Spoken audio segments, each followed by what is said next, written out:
I asked, which looking back, was probably too personal for a first conversation. Her face darkened for just a second. He made some really bad choices. Let's just say he's not available to date right now. I assumed she meant he was married or something. I was 32, she was 28, and we'd both been around enough to have relationship baggage. It didn't seem like a red flag. Our first official date was at this little Italian place called Nonna's on Division Street. Sarah ordered the gnocchi and spent 10 minutes telling me this elaborate story about how her grandmother used to make them from scratch every Sunday, complete with voices for different family members. I was completely charmed. "You're really easy to talk to," she said over dessert. We'd split the tiramisu. "I haven't felt this comfortable with someone in, well, a really long time." "Same here," I admitted. I was starting to think I was broken after my divorce. "What happened there?" "We grew apart.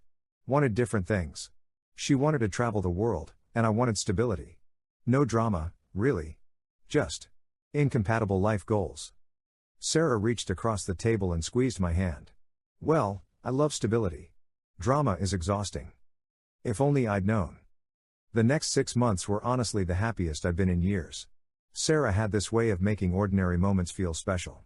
She'd leave little notes in my lunch, silly drawings or inside jokes about whatever show we'd watched the night before. She introduced me to this podcast called True Crime Garage and got me completely hooked. We'd spend Sunday mornings in bed listening to episodes and debating whether the hosts got the details right. She was affectionate without being clingy, independent without being distant. She had her own apartment in the Alberta district, but she started staying over more and more often. She kept a toothbrush at my place, then some clothes, then half her skincare routine took over my bathroom counter. "I think you're stuck with me now," she said one morning, watching me navigate around her face wash and serums. "I've basically moved in without asking." "I don't mind," I said, and I meant it. For the first time since my divorce, I could picture a future with someone. The only weird thing, and it seemed minor at the time, was how she never talked about her past relationships in detail. She'd mention her ex occasionally, usually when explaining why she didn't like certain movies or restaurants. "Oh, we used to go there all the time," but she'd always change the subject quickly. "Are you in contact with any of your exes?"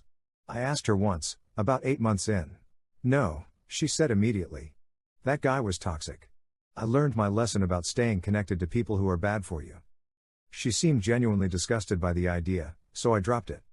Around our 1-year anniversary, we started talking about moving in together officially. Sarah's lease was up in 3 months, and my rental house had plenty of space. We spent a weekend looking at apartments just to see what was available, but we both kept coming back to the idea of her moving into my place. "Are you sure?" she asked.